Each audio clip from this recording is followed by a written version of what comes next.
This is 20 Minutes of Impact from the United States Energy Association Power Sector Podcast, sponsored by Energy Hub. I'm Herman K. Trabish. I've covered the power sector since 2006, and I currently report for Utility Dive. In this episode of the podcast series on virtual power plants, or VPPs, my guest is former chair of the Public Utility Commission of Texas and of the Federal Energy Regulatory Commission, and now founder and executive chair of the Hunt Energy Network and board director of Puerto Energy. Pat's going to give us an overview of the just released Pew Charitable Trusts Commission report, and it's a long title, so pay attention. Distributed Energy Can Unleash the Resilient, Affordable Grid of the Future, a policy playbook for bringing critical technology resources to scale across the U.S. It's known informally and will be referred to here as the 2026 DER Playbook. And Pat acted as advisory council co-chair for the project.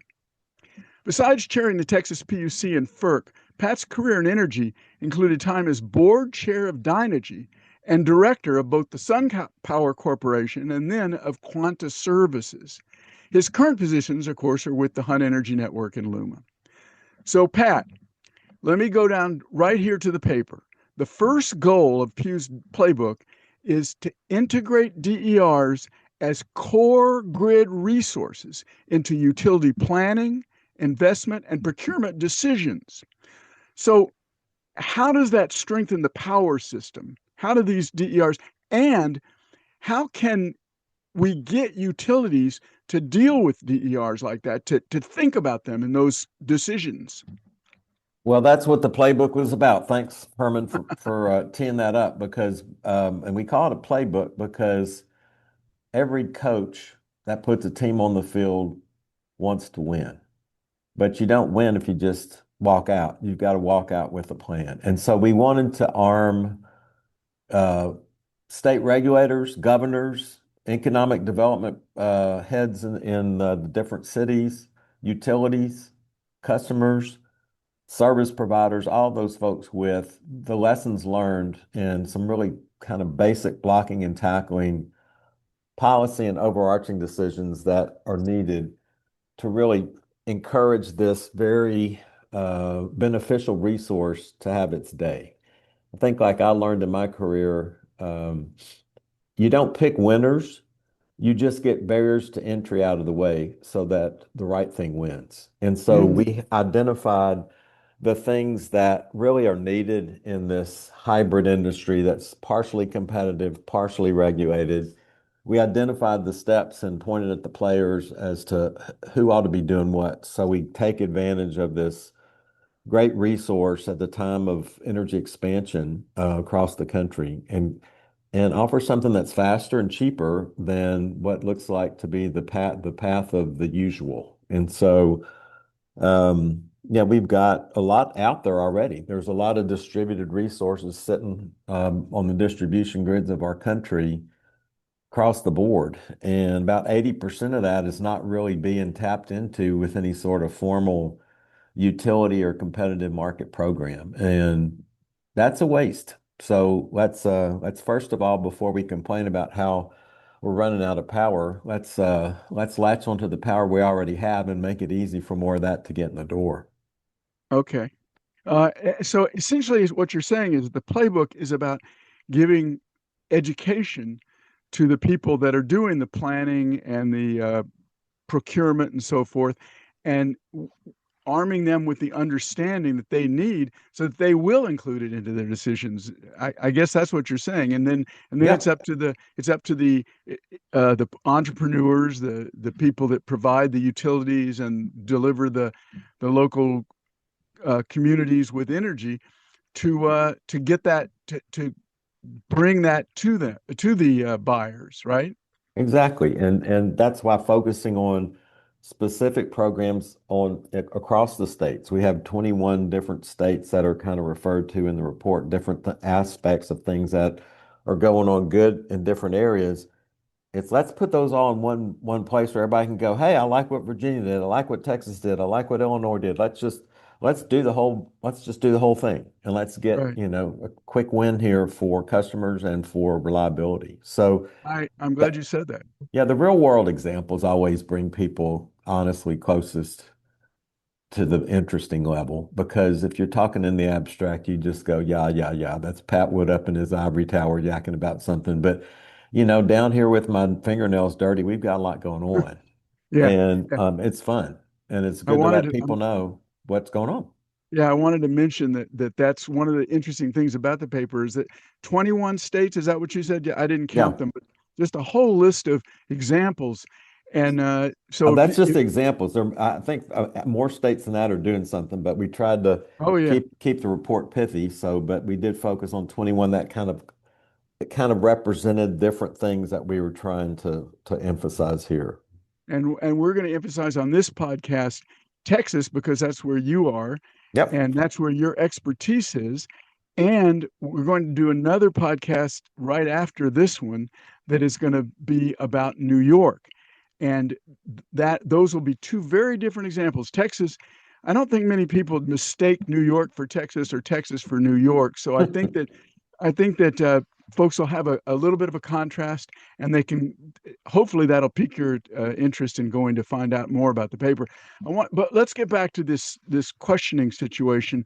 The playbook has a second goal. The very second goal is reduce administrative, technical, and regulatory barriers to permitting DERs so that DERs can get online faster and at a lower cost. And Texas passed Senate Bill 1202 last year. Right. It had bipartisan support, and the playbook calls it a model for other states that want to overcome those barriers, like administrative, technical, regulatory barriers. What makes SB 1202 so effective at accelerating DER deployment and very importantly, also protecting safety and compliance standards? Great question. And the quick answer is it tackles the boring issue of soft costs. The Mm, equipment costs for DER systems have come down dramatically, but the soft costs can represent well over half of that full amount. I'm talking about the permitting, the inspection, the administrative expenses that have nothing to do with the hardware itself. And so the Texas legislature, in actually another inspired moment, said that, you know, the the residents, and this was particularly after Winter Storm Uri, where our state really was stressed to the max and we were out of power. Um, a lot of and people people wanted, died.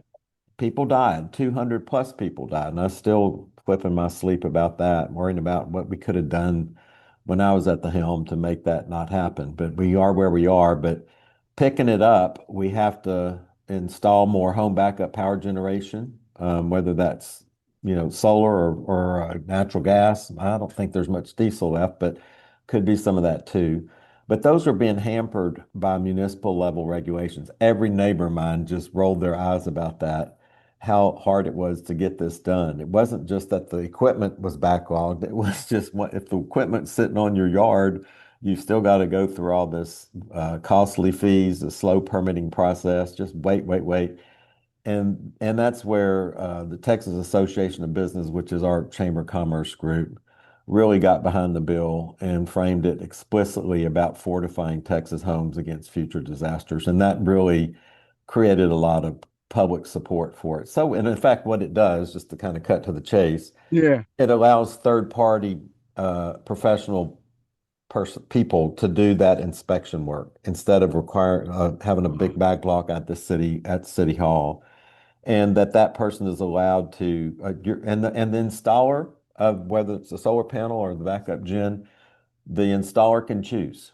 Does he want to use the third party engineer or does he want to use the city hall?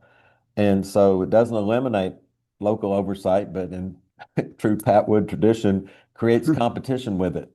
Um, and Yeah, I was just thinking it's absolutely a Texas solution.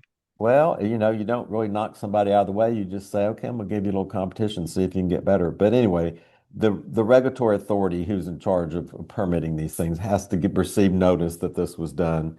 And importantly, the responsibility, the liability for any damages from negligent acts is not on the city, but is on that third party reviewer. So, Uh, you do weed out the fly by night providers pretty quick. So the hope from there is that it not only speeds up the time, but lowers the cost because you're not going to have municipal fees, inspection fees, and all that added to the cost, which is what happened when I put solar panels on my roof years and years ago. Um, it doesn't require a specific technology platform, but the Solar APP Plus has been pretty well regarded. The city of Houston's now piloting that platform as well. And, it kind of points a path toward instant permitting at scale, not just faster review by a third party, but, truly a revolutionary aspect of checking off the safety and reliability concerns thoughtfully and fully, but swiftly. And that's the key difference. It has been remarkably successful. Almost every day I hear about some other DER VPP provider going into Texas with a program. I just saw one this morning. Octopus Energy and Lunar Energy are Hmm. going to distribute batteries.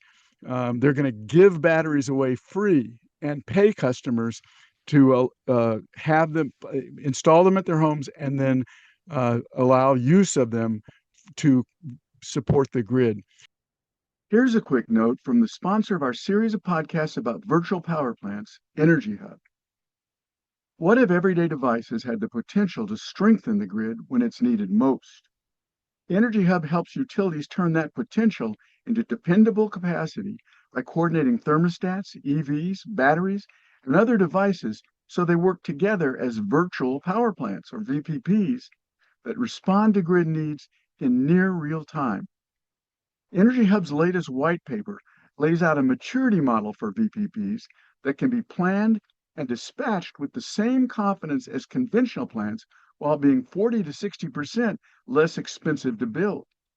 That's why more than 160 utilities across North America partner with Energy Hub to manage over 2.5 million devices that provide 3.4 gigawatts of flexible capacity.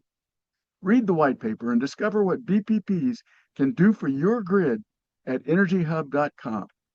I want to move on to another part of the question about VPPs, Pat. The playbook points out that VPPs can deliver peak power at 40% to 60% of the cost of conventional resources.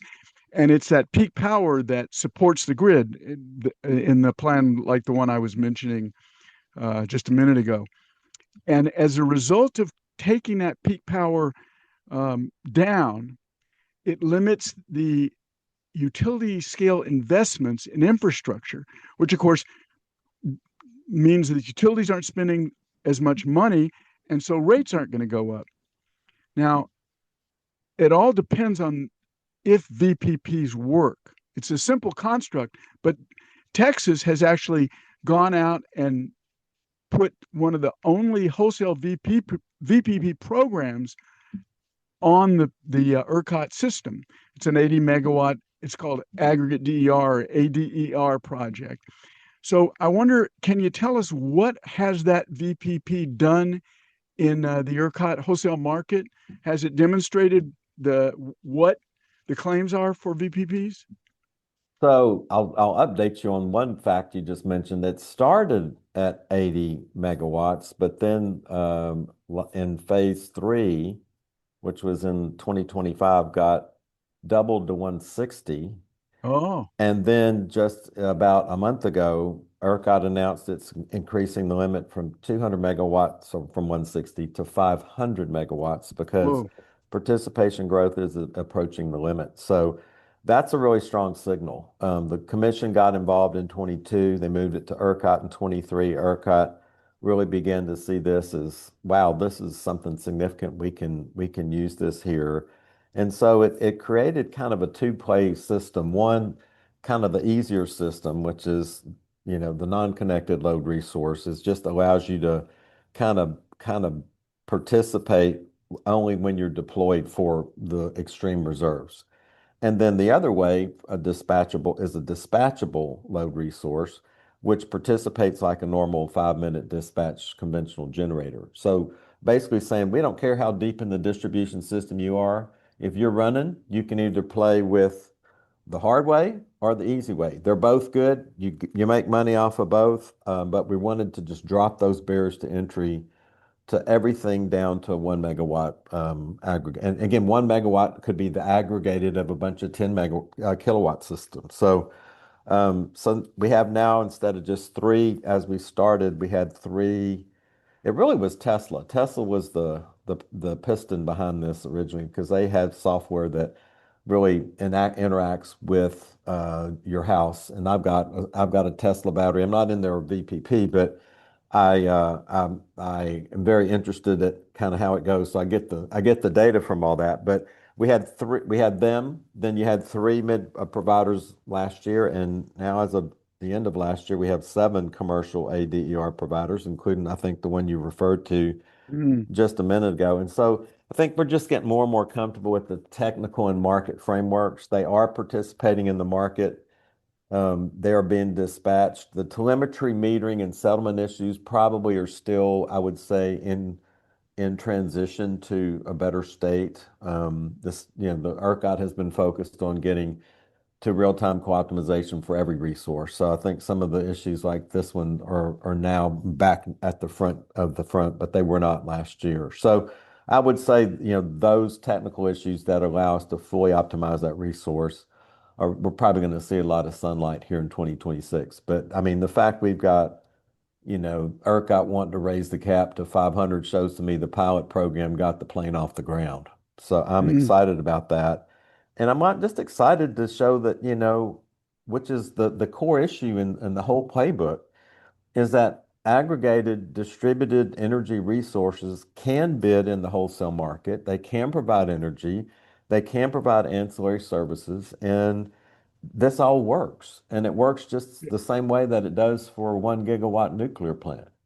And yeah, because that was the last thing I wanted to emphasize. It works at scale, 500 megawatts. That's half a gigawatt. That's bigger than a lot of natural gas peakers, and they work, as you say, just as well, right? And Yep. what they do is they lower that. I want to say this again. They lower peak demand, which means that the utility, the T&D companies don't have to build more infrastructure, so that doesn't go to rates, and so electricity is cheaper. And that Correct. brings me, go ahead, I go mean, ahead. I mean, the grid of the future is going to need three things we didn't have before, and one of them storage, and another is flexible load, and the other one is just this real-time information. When we were restructuring the markets back in the 90s and 2000s, Herman, we didn't really have those great tools, and now we've got them. So let's not sit on the bench and let's get out there and play with all three of those new tools. And Right. what DERs represent really is a peaking resource. I mean, it could honestly be a lot of things, but for me, it is exactly what you said. It's in lieu of having, expensive, distant, remote power stations when you can, in fact, put them right inside the distribution grid and really strengthen every local neighborhood. Yeah, I did a lot of reporting this year on DERs and distributed resources. And what I found is that those issues you mentioned, the telemetry, the data basically on these resources, it's still not as accessible and not as widely shared as all the participants in the system need it to be shared. Though, as you said, ERCOT is working on that, right? Yep. And Yep. when that data becomes more available, then these VPPs will be much more than peaking resources. They'll be able to handle ancillary services and black start sometimes. It's really interesting what the potential is. Pat, I want to get to one last question before we go off the air here. Um, and it really is what we're talking about. The nation, and especially Texas, have enormous increased demand now for electricity. And Economics 101 shows us that increased demand drives prices up. So I want to maybe just give you a chance to emphasize how important VPPs can be. VPPs composed again of DERs. So the DER playbook is about VPPs, very much about VPPs. But how big a role can they play in dealing with that big increase in demand that you're seeing in Texas and in some other places in the country and still protect affordability? Great, the core issue. And affordability really is the numerator over the denominator. So yes, we are growing a lot of power demand, but that's the denominator. And if you get a big denominator, things go down. As long as the denominator grows faster than the numerator does. So that's why looking at these cost-effective resources that are small, can be dispersed all over the place. They're there now. So that's the other thing, is that those are available today, not on a 5-year supply chain wait list or a 2-year construction or 5-year construction timetable. They really are, we're talking months, not years. And so Right. that speed argument's important. The cost advantage is great. Again, the cost of all the dispatchables, batteries, solar, backup gen, all those things have come down a lot just really in the last since COVID, surprisingly, because most things have actually gone the other direction. Yeah. But there are, and as optimistic as I am about it, that's really why I wanted to weigh in with Audrey Zibelman, who's my dear friend, who was a New York regulator among many other illustrious background, to help this along, because I mean, as much as I love Texas, I'm also an American, and there are 49 other states that can be just a shining city on the hill too, and we want to help each other. And so let's learn the best lessons of who's got stuff that works. And we pig-headed Texans have to sometimes shut up and listen to everybody else because they've got good ideas out there too. So we're not shy about borrowing good stuff. We just put hats and boots on it and call it ours, but it was really somebody else's too. But I'm looking at my dear grid down in Puerto Rico, as we point out in the playbook. There's a great example of what aggregated distributed resources can do when the system's really under stress, as that one has really been for 10 years. Yep. Back in July of last summer, we dispatched 70,000 batteries simultaneously and got 48 megawatts to a grid, and that grid's about a 2,700 megawatt grid, so it's much smaller than ERCOT. But 48 megawatts makes a lot of difference when you're kind of at the edge and avoiding the blackout. So, just little things, little data points matter, but at the end, we'd need good policy, thoughtful removal of barriers to entry, and just everything we can do to be a welcome at for this important part of the energy picture. It won't be Yep. the sole solution, but it sure ought to be part of the mega solution, and I think Yeah. it can be. Yeah, that's the two things I'm going to close up here with before I close it out, Pat, is number one, we didn't mention too much how important these things can also be to the customers who own them. Using them this way, they can earn money to help pay for the solar on their roof, the batteries in their basement, the EV chargers in their garage. And the other thing I want to mention in passing is that we know we're going to have to expand our transmission system. We're going to have to modernize our distribution systems. And we're probably going to have some big generation coming, but none of that's really, the big things aren't really available these days. As you mentioned, natural gas plants have a 5-year waiting period. Nuclear isn't going to come on until the early 30s at best. This is something we can do now. But Pat, I'm going to close it out there. I want to thank you. My guest has been Pew DER Initiative Advisory Council co-chair, who also happens to have chaired the Texas Commission and the Federal Commission in his energy career. Pat Wood. He's provided an overview of the just released Pew Charitable Trust Commission report. Again, the long title: Distributed Energy Can Unleash the Resilient, Affordable Grid of the Future, a policy playbook for bringing critical technology resources to scale across the United States. I also want to thank our sponsor, Energy Hub, and my producer, Melissa Brown. And as always, I want to thank our listeners for taking the time to check out the USEA Power Sector Podcast. Don't forget to subscribe, like, follow, and share with everybody you know our quest for energy transition solutions.